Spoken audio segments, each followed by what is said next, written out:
Chapter 4. The White Whale stories that one other XCX writer I follow here tells generally follows the engineering crew. So I got the impression the day-to-day minutia of keeping the Ark ship-shape was never as uneventful as it seems to be for the military personnel. Never really thought about how it must have been for non-engineering staff to have been awake for all those years. How long people like Lau and Irina were stewing in their own misery with so few distractions. I think I know which author you're talking about, and that sounds interesting. I thought that was a typo, minutia. I actually googled it. I'm like, oh, that is a word. So I thought that was amusing. Lau's not in the story. Spoiler alert. I retconned him out. And by retconned him out, I mean I'm just never going to write him. He doesn't exist, as far as the story is concerned. Oh yeah, Tai was blind. As controversial as Project Exodus is, for the impaired who did manage to get selected to be implanted into MIMS, it must have been quite the shock to have functions that would have otherwise been lost to them for the rest of their lives. So, I was actually like, oh shit, I should probably have specified that Tai is no longer that Tai is still blind. But then I think in his intro when they talk to him in the White Whale, because he's in the Reaper's quarters, and then Kumon sees him sleeping. He's like, "Hey, Tai!" And then it's like the man woke up, and I think I specified that he's blind in this chapter. So no, being a Mim did not restore his eyes, but it made me think like, should I have specified that a bit more? And I mean, I did have that conversation in a later chapter, but I kind of realized that why didn't I bring it up earlier? And I decided to change Tai's dialogue to kind of reference that when Janix is like, by the way, I've been wanting to ask you something, like since we left Earth. And he's like, why did you wait till now? We've left for like a year. And that was more of a play on me for not addressing him still being blind earlier. So I kind of made that a joke in the story. But you know, whatever. It's fine. Yeah, I mean, he could have gotten his eyes back if he wanted. It's the same with Janix. She got her eyes back. Or her eye that got off. Can you imagine? I would love to commission someone to draw Janix with half her face burned off. Because I just want to see what that looks like. Lila Copeland. Well, guess we know who wears the pants in this relationship. To be honest, who? Because I'm not sure what you mean by that. I legitimately don't know who wears the pants. Because, like, my go-to is Janix. She's more the aggressive one. But then you see in the story that every time Lila does anything vaguely romantic, Janix melts into a puddle. So, but I'm glad they found something, found happiness, even though it winds up being fleeting. Wonder who was in attendance on that day apart from the Reapers. Elma was there. I don't know who else. I forget if I specified that Janix's parents are already dead or not. Hey, pre-amnesiac Cruz. And I guess Jay and Elma knew him from this time too. Unless I'm forgetting something, is this another change that makes it less XCX fanfic and more XCM? Perhaps I'm thinking too much about this. Maybe you are. I'm thinking about this too much. Maybe. But, yes, this was a change that I decided to make, and I love it way more. That we're meeting Cruz to how he was. Because Cruz was not a fighter. He wasn't a military man. As we learn from what we do understand of him in the original stories, he was an engineer on the White Whale. And then he got conked on the head. Forgot all of it. Woke up in the Starfall Basin. Elma gave him a weapon. He's like, I guess I'm a fighter now. You know, and that's how he developed into being a Harrier, which is not just a fighter, but one of the biggest, bulkiest fighters that he could possibly be. And going from an engineer to that is very funny. But yes, it is a big change because Janix and Elma did not know who he was in XCX proper. Elma having just met him in Starfall when she woke him up, and then Jay meeting him after she wakes up. The only one who met him prior was Lila, and then the White Whale went down and she died. Even back then he had butterflies when Elma was around, and they call it puppy love. Yeah, I was like, do I want to do this? Because part of me feels like I've unfortunately, in messing with this more nervous, in love Cruz and writing this version of him, that he's come off younger. I've noticed it, and I had to have other characters refer to his age and refer to the fact that he isn't a boy, even though Lila in a later chapter calls him a boy. He's still as old as he was then, I guess. But I mean, this is a different Cruz, which is the main thing. Like, it's the same Cruz, it's just that because he hasn't lost his memory, this is how he originally was. A bit more nervous, you know, but much smarter. Not that Cross Chris was dumb. Another mysterious professor, and this one isn't named after a plant or tree, or just has an initial like B or K, even though I'm pretty sure the latter doesn't have nor need a doctorate to be pirate radio station DJ in Tokyoto. I don't know who that is. You making references going over my head. I know the plant thing, I think you're referencing Pokemon. I know B is Professor B. I don't know who Professor K is. Sorry, I'm not that well versed in things. But fun fact, I'm gonna bring this up here now because we're talking about Chris. She was going to be a much bigger part of my original stories. As you remember, in the chapter Origin, when the Reapers go after the Green Fog terrorist group, they encounter Chris. They meet her there for the first time, and they shoot her. Before Janix is like, wait, shit, don't shoot her. She's not actually a terrorist, and then save her life. And then we find out that Last was up to something. Originally, there was going to be a story called Chris Fowler, where Janix finds her life pod going all around again in Caldros. And then Chris is like, you're the one who saved my life back on Earth like 4 years ago or whatever. And then Chris comes to live in New LA, and she becomes an outfitter, I believe it is. She joins with the Outfitters, and she starts doing some really weird stuff. Yeah, I had a whole bunch of stuff involved with her and the pure Moranium and a bunch of crazy things she was going to do in the original canon. But this is new Chris, where once again she is known before she was known. Janix having met her earlier. As nice it is to see the Reapers getting some much-deserved R&R after the hell they've been through leading up to the present moment, it's definitely concerning to see how dull the edges of these would-be blades have become after years of not running into any sort of xenoforms. Yeah, they're on the White Whale for 2 years. Kinda odd considering how many of them you run into in Mira in such a short time, but I suppose that's how it goes in IRL space travel too. Fandom really should have looked into getting some training facilities to keep the military personnel sharp in mind and body, praying that peacetime doesn't come back to haunt them. But we know better by now, don't we? Yeah, so I assume that there are training facilities. It just didn't occur to me to include it in the story yet, because I didn't feel like I needed it. I included it in the later chapter because it was a reference to the chapter before, as we'll see when we get there. But yeah, I mean, of course there are. It's just that I don't know. You know what? This is one of the things where it's like you don't want to ghostwrite, but this is the kind of thing where I'm like, you know what? Maybe I should have established the training facilities earlier. But you know what? I should have established Ty being blind earlier if I didn't. So I get around to things late, and then it makes it feel like I was ghostwriting or you were ghostwriting, because I realize in my head as I'm writing a new chapter, I can do this, and then later on when I'm reading reviews, I'm like, I should have done that like 3 chapters earlier. Too late now. I'm not gonna move over the conversation because it's too late. Something just occurred to me though. Depending on the direction this fic is going, it might not mean anything. Despite how large the White Whale is and the fact that engineering staff hasn't been seen so far, I'm surprised after all these years Alexa hasn't casually crossed paths with Jay yet. Or perhaps more realistically, they had, but since Alexa isn't a Skellnut at this point, and Jay is happily spoken for, such a crossing isn't terribly important in this time. I actually don't know who was in a life pod and who wasn't. I don't think the game specifies who woke up on Mira and who was actually on the ship. Were all the playable characters up and aware on the White Whale? I don't know. I don't think any of them are going to show up though.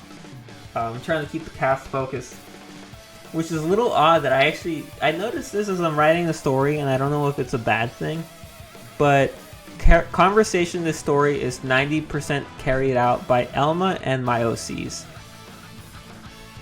The only other characters from canon that have appeared in the story are Chuson, Nagi, Vandam, Irina, and Gwyn. And also, I'll stop. Those 5 collectively represent canon characters, and they have spoken for maybe 10% of the story, whereas the Reapers, Chris, Cruz, Constantine, do most of the dialogue. And I realized that when I was writing this chapter, and it made me include, when I was writing one of the chapters, and it made me include that scene, lengthened the scene where Janix, Elma, Ty, Irina and Gwen were eating. I added more to that scene because I wanted a bit more from Gwen and Irina, because I'm like, maybe I should focus on the canon characters a bit more. But I think the rest of the story continues much in the same way with the OCs, and that's probably why it's not an XCX fanfic. That's one pretty important reason, I guess, because I write more for the OCs. So I don't know who's on the white whale to answer to not that question, but to reference that. All right, how long has it been? I don't want to look. 40 minutes. Okay, here we go. Chapter 5. Once upon a time, I probably did catch those Moby Dick references. At least the Ahab units might not have made the connection with Melville and Ishmael. Evidently, it didn't stick. But I guess if Japan threw all subtlety out the window, it was probably intentional that the biblical references were kept to a minimum. Probably to keep X separate from the other Xeno series as much as possible, until the two attempted to tie all things Xeno as close as possible, except for having Adam Howden and Karina Reeves because of the Xenoblade reference, and also the unused lines for a Cosmos cross. Was there the Cosmos voice actor? I don't even know who it is, because they changed apparently she has a different voice actor in Xenoblade 2.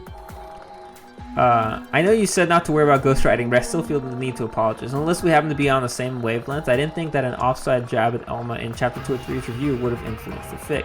At least not for some time, since those advertised you were fairly far ahead in your writing. So, once again, I didn't know that review was yours.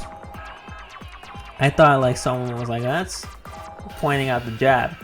But also, it was less ghostwriting and more like I had Janix and Elma talk about it in a much later chapter, but after you brought it up, I'm like, why are they talking about this now? So I just took it, I moved it, and I fused it with the conversation here. And I put it earlier, because I feel like it's probably something I should have hit on earlier.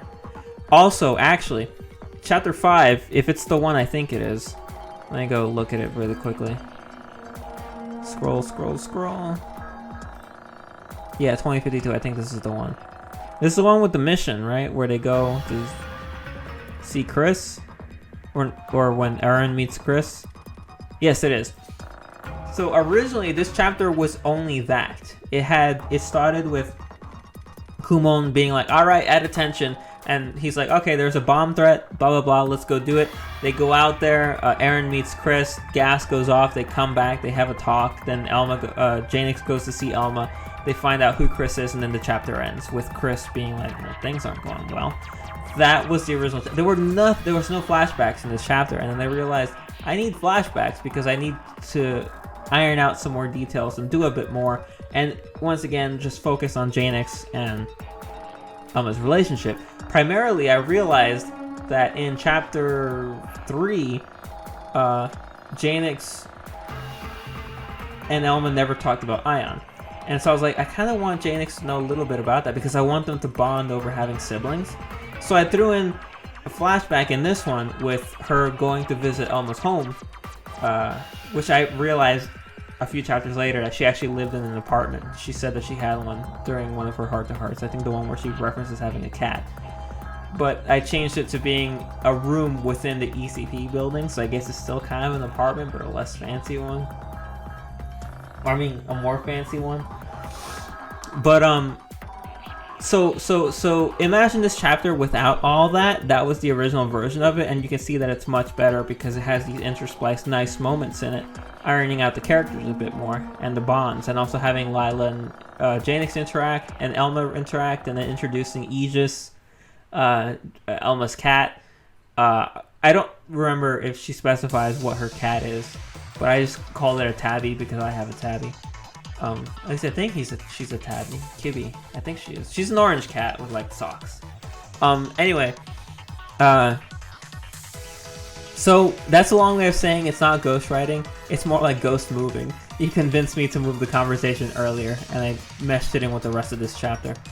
The more I read about the Reapers, the more I think about what could have been on Mira had they all made it. Like with Blood 1 and Blood 2, I get the impression that they would have been great drinking buddies with Fry at the Repentant Diner. Probably.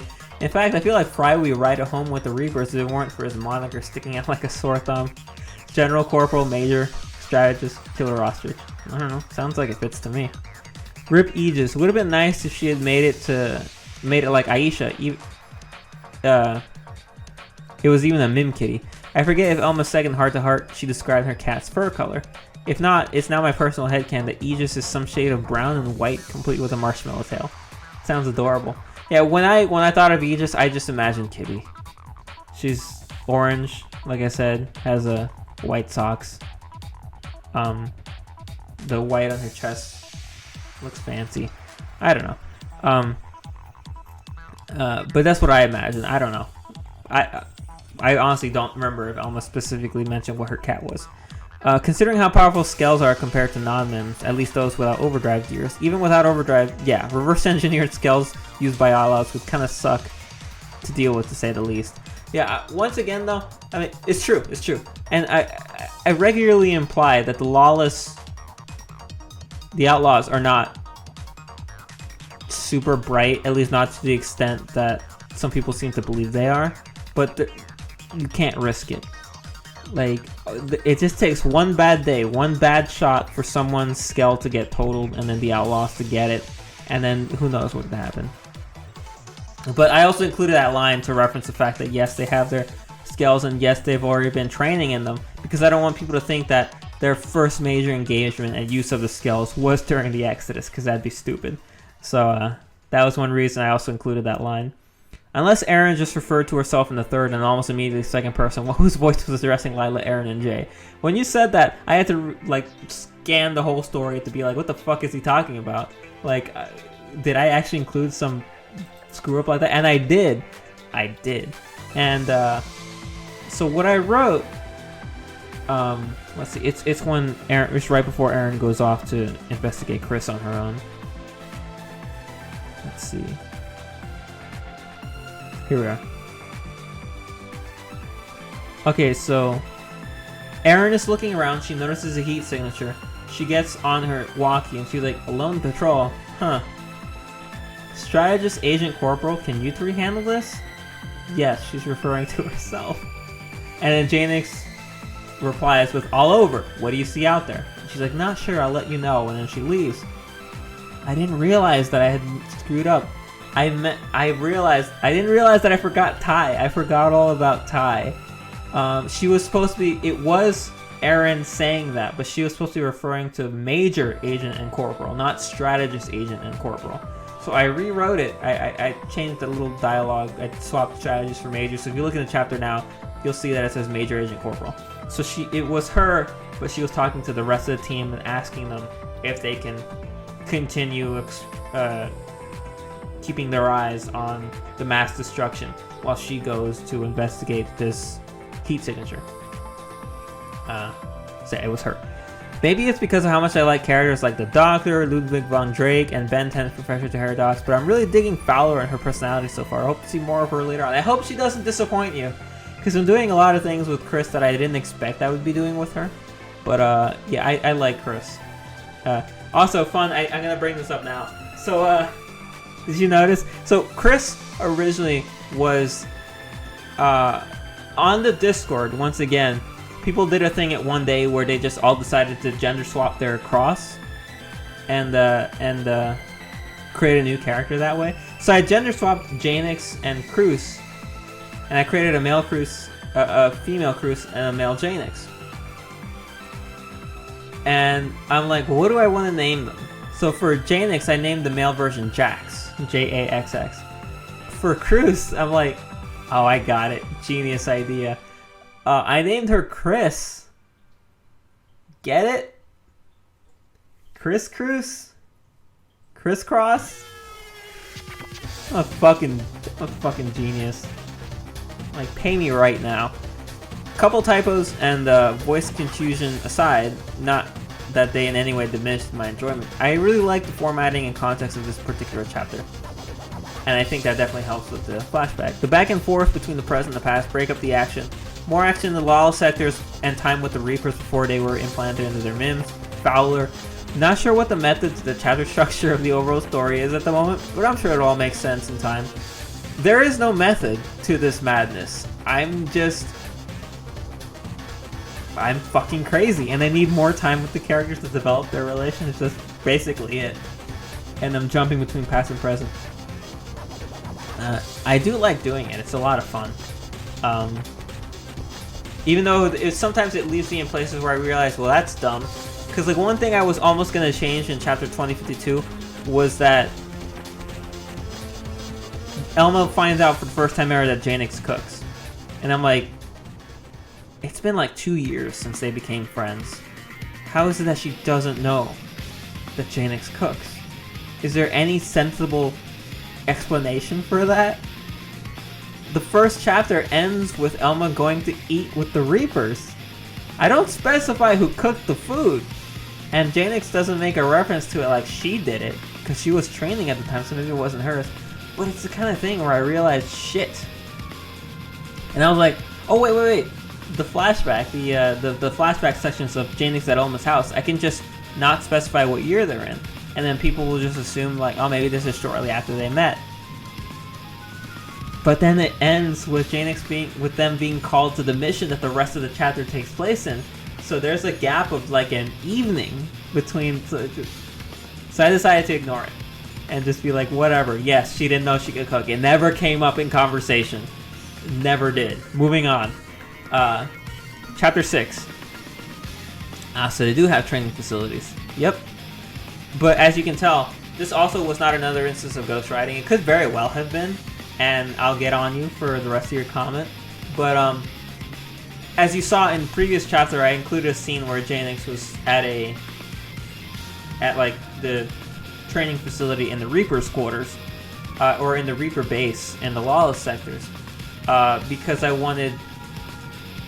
needed more context. Because once again, this chapter originally began with everybody already at a meeting, but I wanted to include a little bit more of Ty and a little bit more of Aaron. So I had Janix training, and then I had Ty coming to pick her up and tell her, hey, you know we have a meeting, right? And then I referenced it here with almost the exact same setup. I have Ty and Janix even greet each other the exact same way. It was just a fun thing to do because I thought it would be kind of nice to show, I guess the more things change, the more they stay the same. Like, she's no longer on Earth, she's floating in this massive ship going through space in a highly advanced facility, but she's still doing the exact same thing she was doing on Earth. She's still punching a bag, only now she can Captain America the fuck out of it without meaning to. Wonder if it has a shooting range or scale combat simulation. Much as it helps staying physically and mentally fit and prepared, fists aren't going to do a whole lot against Clurian tech even with overdrive. Two things. It's comments like that make me hate you, because it makes me want to include in the future a reference to it, because of course it should include that stuff. Like, they should have like regular exercises of scale formations where they go outside the ship and they fall in line and they practice maneuvers, but I never reference it in the story because it never occurs to me. This is something that goes back to Skulls and Love with the ghostwriting there, and how I admit it, yeah, I take some of your ideas because they're good and they're stuff that I somehow don't think about, and that's something that never occurred to me. Obviously, having Janix train is like the most obvious thing in the world because you know her. She fights, she loves fighting, so of course she'd be one of the few soldiers who would regularly go to the training facility and punch a bag and just get sweated out and all that stuff. I mean, she has muscles. And so obviously, but I didn't think about that at all. I do reference that they regularly had, this was back a few chapters ago, patrols around the White Whale, and they still do, even though it's less often than normal. And I don't know what you mean by against Clurian tech. Clurian tech is a good thing. Clurian tech is what it's the Treon barrier. And all that kind of stuff. That's what they have around their life hold. Why would they need to fight it? Unless I'm misunderstanding something. Speaking of scale simulators, if IRL soldiers play games like Halo and COD to help simulate battles out in the field, they do. What games would Blades play to simulate scale battles? Daemon X Machina? Gundam? Robotech Battlecry? Yes. Yes, why not? Because, I mean, the events of the story start out in 2024. The events of Xenoblade Chronicles X, that's when Elma lands on Earth. So, all those games released in, like, all those games in anime, like Daemon X Machina came out this year, 2019. So, they definitely have it by 2050.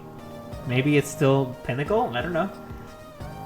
So Ty elected to stay blind. An interesting decision and reason for doing so, though it could be my memory playing tricks on me. I do seem to recall that being the case too.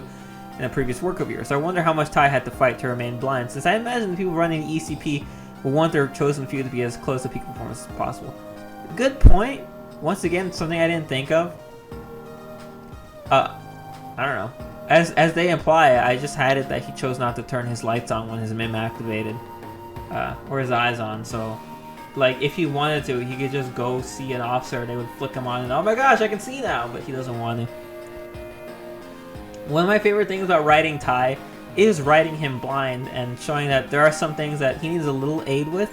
Like in the previous chapter when Aaron brings back his hook, she taps her on the ground and Tai turns around to where that noise came from.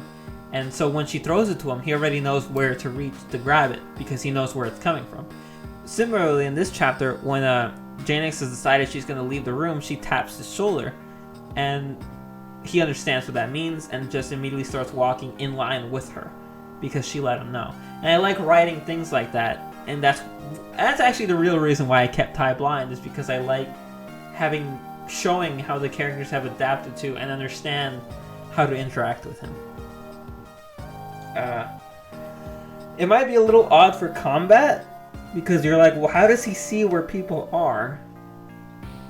And I implied back in my older stories that his visor does not have eye sockets. Like Janix has had a little bit here, like in his helmet, she had a little thing that her one eye can see through, but Tai had nothing because he doesn't need it. He's blind, so he just echolocation, sound. Maybe he has a device on his wrist that sends out a wave that paints the room for him. Basically, it's just a lot of listening to sound. And when he's in a skell, everything is like noise operated in there, I would imagine. So like it lets him know where people are with different sensations, I think, like that. It might seem like a bit of a stretch for him to go this far to accommodate him instead of forcing him to turn his eyes on. But I would like to think that maybe General Hideo Kumon was able to supersede those things and be like, no, he's my soldier, and he says he doesn't want his eyes, he doesn't get his eyes. You know, and he knows Nagi, and so maybe Nagi helped him out with that behind the scenes. I'll say, as far as location, recreations, emulations go, and speaking as someone who regularly commutes to Los Angeles for work, NLA really doesn't have a whole lot in common with LA proper. I mean, there's definitely facets of LA like Beverly Hills and Rodeo Drive, the Miracle Mile, but overall I never saw it as a recreation of LA, or maybe I did when Elma described it as such at the end of the prologue. But eventually I came to think the place is its own thing, especially as more Xenos moved in with how much time the game spent in not being in the commercial or residential districts. It's true. I don't know what LA looks like. Never been. I lived in California for a bit, nowhere near LA, I believe so. Never seen the Hollywood sign, never been over there. But my main point with Janix and Aaron being like, this is so artificial, was the fact that, kind of like, not really a jab at the game for...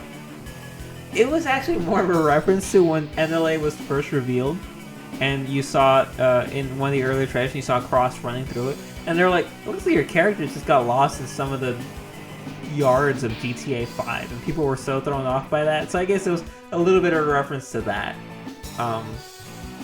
It never bothered me how NLA looked. I just thought it'd be funny to bring that up. So Cruz is nervous around women in general, at least prior to crash landing on Mira. I can definitely relate to that. Me too, good sir, me too. I have a lot of cool... I've been making a lot more female friends these last few years, especially at work, though.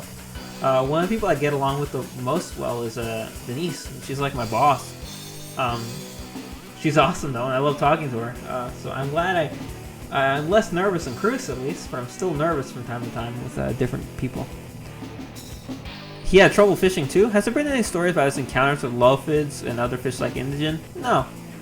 Maybe I should look into that in the future. That'd be pretty fun. But yeah, I like having Cruz refer to, or Constantine talk about the time they spend fishing. Well, at least pre-amnesia Cruz got his wish, albeit about half a block down from where he wanted the curry shop to be located. I imagine that the Army Pizza had gotten requests for curry pizza sometime in the future. Oh, they definitely did. And yes, that's specifically why I had Cruz bring up the curry, or place his bet on the curry place being there, because I knew that he'd be right in the end. you know, and he'd be able to rub it in everyone's face. I'm trying to think of the cutscenes with Luxar or other ganglion generals. Was there ever any hint that they knew Elma was a Xeno during the story of XCX? No, but then again, there wasn't a hint of anything, because the ganglion got they were about as developed as a puddle. So no. I think the only thing that they reference about it once again is at the end of the game, when they're like, a Treon barrier? What the fuck? How are humans doing? I think it's funny that you have skills for the entire game, and at the end of the game, the bad guys realize it, and they're like, wait. Why do humans have these things? How did they pull that off? That doesn't make any fucking sense. But I don't think they ever knew. I think there was some implication in the final chapter, maybe in your last talk with Luxar, and Elma talking to him before the final battles, that maybe, but I don't think so. Because Elma definitely knows who they are. If the way she reacts to Goetia is anything to go by when you fight her in Oblivia. I mean, does she? If she calls her Samarian bitch and all that stuff. It does not make sense to me. I'm thinking about it now. I think actually you find out about Samara because the freaking... What are they called? The really aliens? Shit. Wow, I forgot. I just read Hello Xenos and I don't remember what they were called. But you know, Candid Incredible, I think, is their AM. The guys who eat pizza all the time, they tell them about the ganglion and about who Samar is. But Elma totally should have known already. She did know already. Yes, she did, because she came to Earth specifically to stop the war between to save the humans from the ganglion and the ghosts. So she would know. So I guess through a lot of Xenoblade Chronicles X, Elma is just pretending not to know things because she's covering her identity as a Xeno. Maybe I'm thinking about this too much. Let's move on. You certainly got my attention regarding the exact relationship between Constantine and Cruz beyond blood ties, the mystery of how much the ganglion know about the white whale, and the mystery of Chris's role and status in all this. Question though, if in canon Mira was the force that allowed every xenoform to understand one another perfectly, how is it the ganglion transmission didn't come off as being gibberish to Janix's ears? I mean, it's one thing for a species like the Watchers who had the aptitude to learn foreign languages to drop of a hat, but the ganglion in general? They don't strike me as being that advanced, considering a lot of their strengths come from the xenoforms they've conquered and the technologies they had to offer. I think you misunderstood something. I read this comment and I've been tossing it around my head to understand what it is you're talking about. So from what I gather, you're talking about the transmission that Janix intercepted near the end of the story. Because I thought I referred to it as a foreign language, which would have been a mistake, but I reread the story and I referred to it as an alien language. So she knew what she was listening to was alien, and it was a feminine voice, but she had no idea what it was. She didn't understand it. So for all intents, it was gibberish because it was an alien language. So she's just like, the fuck is this? Who's talking? Where is it coming from? And then she starts making connections because the signal is too clear. She received the message too well. Like, she didn't understand it, but she heard it almost like it was nearby. And as far as she's aware, the only thing nearby is the white whale, which to her means that there's a xenoform on the white whale. She comes to that conclusion. And we, as people who play Xenoblade Chronicles X, know that there's a xenoform on the white whale. Elma's on the white whale. The title of the chapter is Transmission because of the transmission that Elma sent out at the end of the chapter to try to get in touch with Ion. Because she was trying something different. That's what she needed Chris' help for. And I don't know if this is a spoiler, me saying it, but I thought I portrayed that pretty clear in the story. And now you have me worried that I might have missed something. And I would like to legitimately know if there's a way that I can clear that up in the context of the story, so that hopefully no one else gets confused when they read this part. Because it's supposed to be like the whole point of the story is that Janix is doing this, Elma's doing that, and then Elma sends out a transmission, and like both of them are like, oh shit, you know, like that's the crossing point where all of a sudden Janix is like, wait a minute, what was that, you know? So yeah. Like, I don't know if you misunderstood or if I wasn't clear or if it was some conversation of the two, but that's what happened at the end there. So no, she did not understand the transmission. Yes, it was gibberish. No, it wasn't ganglion.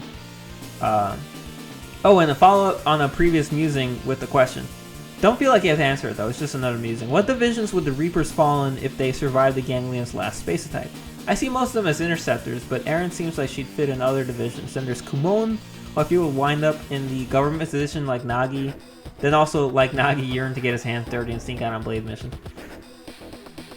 So, yeah. Janix obviously is an interceptor. Sajis and Alto would be Harriers. Let's see, that leaves Ty and Eren. And Lila. I think Lila would be a Pathfinder. Eren would be an outfitter, easily. Ty, I'm not sure. I think he'd either be a... Maybe he'd be an interceptor, too? I would want to say Pathfinder, but him not being able to see really kind of defeats the purpose of Pathfinders. Then I wanted to say Curator, but him kind of not being able to see kind of defeats the purpose of being a Curator. So... I don't know, Ty. Maybe I would just make him an interceptor. Unless I'm forgetting something. Reclaimer? He's blind. I don't know. Ty is the odd one. Not Kumon would definitely fall into like some kind of commanding position. And yeah. Gosh, Kumon and Nagi are so alike. But I think that just speaks more to the fact that I like Nagi. I mean, the main difference between Kumon and Nagi is that Kumon is younger. And also, he's absolutely a reference to Hideo Kojima, because in terms of his name, because I love Hideo Kojima and Metal Gear. So that was my respect being paid out to a man I respect. Okay, so. Yeah, there we have it. I finished all the fucking things, and it took me an hour and 10 minutes. I didn't want it to take this long, but I talk a lot. I'll probably end up cutting this in half, just so it's easier to digest. Anyway, so those are all the reviews on Xenoblade Chronicles Mira. I hope you've all been enjoying reading it. Sounds like Rexora has been enjoying reading it. And again, I will specify, as I specified at the end of my previous video, that I'm going to take some time off from posting, just so I could write farther ahead. I'm still pretty far ahead, but like I said before, the next chapter I'm actually still writing it because it didn't exist originally. I inserted 2053 in between those things, and I left it blank because I wasn't sure what I wanted to happen in 2053. But now I know, and what's happening in 2053, oof, it's a lot. So, yeah. Also, I will say that 2053 is going to introduce three new characters, two of which are actually being reused from some other fanfics, and so feel free to guess who they're going to be. They're related, they're connected. They're not as in like blood ties, but like their role in the story was interconnected back in the original stories I told. Oh yeah, actually, there's something I wanted to mention quickly. You said that you were interested in the full extent of Chris and Constantine's relationship beyond blood ties. So I guess you noticed they have the same last name. Yeah, I finally gave Chris a last name. I think he had one. I wrote somewhere, but I can't remember where I wrote it, so I just made a new one. But the whole point is that Cruz in Xenoblade Chronicles X is an adaptation of Cruz from Zen World of Power, which is my original universe. And in that world, Cruz attains this armored form that is called the Alpha Wolf, which is wolf-shaped armor that makes him super powerful. So I adapted that into Xenoblade Chronicles X, with Cruz being a member of an engineering team called Alpha Wolf, and his last name is specifically supposed to allude to a wolf, Volith. And also, it is, I believe, an enemy in the original Xenoblade, which is like a dog-like creature, right? So it works. So yes, fully expect more things like that. More things like Ion, more things like Aegis, and more things like Volith as I move forward, because Xenoblade Chronicles and Xenoblade Chronicles 2 obviously influence a lot that I do. So yeah. So I'll be working on the future chapters, and I'll come back whenever. I don't know how long it'll take me to get enough. But I want to get to Mira. When I get to Mira is probably when I'll go back to posting more chapters. So it'll be a bit.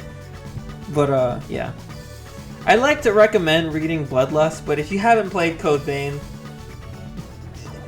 it's not going to make any sense, honestly, because it relies on... Because, like I said, it's not a novelization. It actually ignores a lot of the events. Like, the events still happen, but they happen off-screen, the main stuff from the story. So if you haven't played Code Vein, you're not going to understand Bloodlust. I can't really recommend to you to go from there to there if you have no interest in playing Code Vein. I got nothing else I can recommend to you. You can read 2 Years if you want to. It's nice, cute, short. And nothing. I have Nintendo Switch Online. I don't know if anyone else out there. I have a family plan. I'll be completely honest. If there's any readers out there with a Nintendo Switch that don't have online, I have a family plan. If you want to send me your email, I can hook you on up to it. I'm totally fine with that. It's like, what, $30 a year or something? That's fucking nothing. I have Smash, I have Crash Team Racing, I have Yu-Gi-Oh! Now. If you want to try to beat me, which you probably could very easily. I fold like paper. Okay, we're done for now. I'm not going to let it go on any longer, but it's been great to talk to everybody and relive this. I'm going to edit this bitch, put in some music so it's not just deadly silent. And I'll see y'all next time. Until then, hasta.